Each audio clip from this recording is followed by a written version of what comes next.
चलिए, सबसे पहले जो यूएस नेवल सेक्रेटरी है, इसको बर्खास्त किया गया। नेवल सेक्रेटरी यूएस में एक मान लीजिए नेवी का हेड है। It's like a deputy for its like a minister of navy, आप मान सकते हैं ऐसा। पीट हेगसेथ के नीचे आता है, एमओएस कह सकते हैं आप, मिनिस्टर ऑफ नेवी कह सकते हैं, एमओएस नेवी कह सकते हैं। उसको फायर कर दिया गया। किस पे? कि भाई इसकी पीट हेगसेथ से बन नहीं रही, पीट हेगसेथ से और इसके टर्म से कुछ विचारों में भिन्नता। और यहाँ सबसे बड़ा नेवल ब्लॉकेड है और आप नेवल सेक्रेटरी को फायर करते हैं। इसका क्या मतलब? या तो विचारों में भिन्नता है, या कोई ऐसा कांड हुआ जिसको अमेरिका छुपा रहा है। क्योंकि कल भी कहानियां आई थी भाई, करीब करीब ईरान के करीब करीब आप मान के चलिए करीब करीब 20 से 30 vessels, shadow tankers have transited strait of Hormuz एडमिस the naval ban. Naval ban के अगर वो ईरान तो नहीं है, पर स्ट्रेट ऑफ हॉर्मुज को उन्होंने ट्रांजिट किया। अब नेवल ब्लॉकेड जो है वो अमेरिका कहता है जी मेरा नेवल ब्लॉकेड जो पोर्ट्स तक सीमित है, मैं स्ट्रेट ऑफ हॉर्मुज का ब्लॉकेड नहीं कर रहा हूँ। ये एक इंपॉर्टेंट मसला है, ठीक है। और करीब करीब अमेरिका क्लेम करता है कि मैंने 31 वेसल्स जो है उसको मैंने वापस कर दिया, I have kind of turn them back, I have send them back. और जो पर ये तेल के बेचने के आंकड़े आ रहे हैं ईरान के, करीब करीब काफी तेल, ईरान ने करीब $1 बिलियन का तेल बेचा भी है। 1 बिलियन से ज्यादा का तेल ईरान बेच चुका है। तो ऐसा नहीं कि तेल पूरा बंद हो गया। तो ये जो बीच के आंकड़े आ रहे हैं, जो बीच की कहानी आ रही है, इसमें क्या राज छुपा है, ये क्यों हो रहा है, कैसे हो रहा है, इसके पीछे का अभिप्राय क्या है? ये एक बड़ा मतलब ज्वलंत विषय है कि भाई ये आखिर हो क्या रहा है। दूसरा जरा बात करते, फिर इस पर डिटेल में बात करेंगे, काफी अपडेट्स हो रहे हैं। ट्रंप को देखिए, बहुत इंपॉर्टेंट चीज पता जो लगी, जो आपको जान के मजा आएगा। ट्रंप साहब की वाट लग गई है, और वाट लगाई है पाकिस्तानी। अब पाकिस्तानियों ने क्या वाट लगाई जनाब, मैं आपको बताता हूँ। पाकिस्तान ने ट्रंप की वाट ऐसे लगाई है, पाकिस्तान ने ट्रंप को गोली दी। आज ईरान कहता हम पूछा भाई तुम आखिरकार मीटिंग या वो डेलीगेशन लेवल टॉक्स के लिए क्यों नहीं आ रहे? कह रहे हमने आके गलती की, हमें आना नहीं चाहिए था और हम आएंगे नहीं। भाई क्यों नहीं आओगे? बोला कि जो न्यूक्लियर वाला मसला था वो तो नॉन नेगोशिएबल था।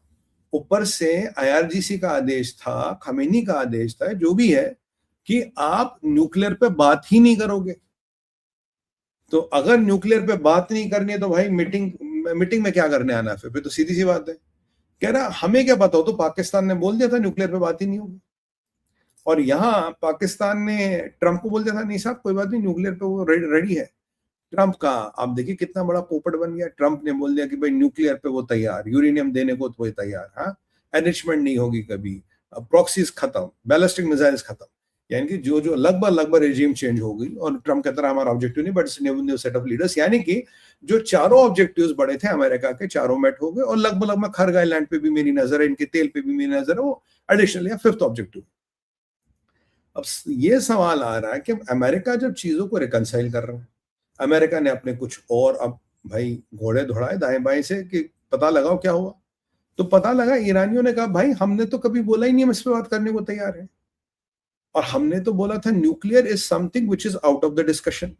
ट्रंप का कहना था कि न्यूक्लियर के बिना डिस्कशन नहीं होगा। अब जो पाकिस्तानियों ने पोपट बनाया वो है कि इसको लाया कोई बात नहीं, न्यूक्लियर के बिना डिस्कशन होगा। इसको बुला के मक्कार था ही पाकिस्तानी। बोला कोई बात नहीं साहब, आप आइए बैठिए, न्यूक्लियर पे सारी बात होगी। और हाँ, न्यूक्लियर के लिए तो ईरान मान गया है। और ट्रंप ने हमने थोड़ा कॉलर ऊपर करने के लिए, अरे न्यूक्लियर पे मान गया, अरे यूरेनियम दे रहे, अगर ये भी हो गया, अरे प्रॉक्सी भी हो गए, सब मान गए।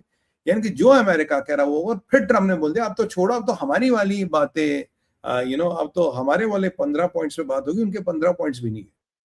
तो ये देखिए ईरानी स्पूक। बट अब पता लगा है कि ऐसी तो कोई बात ही नहीं हुई थी। Iran never agreed for that. Iran कह रहा हमने तो एग्री नहीं किया था। तो अगर ईरान ने बोला नहीं तो अमेरिका को किसने बोला? बीच में पाकिस्तान था। तो क्या फील्ड मार्शल और शहबाज ने गोटी घुमाई है?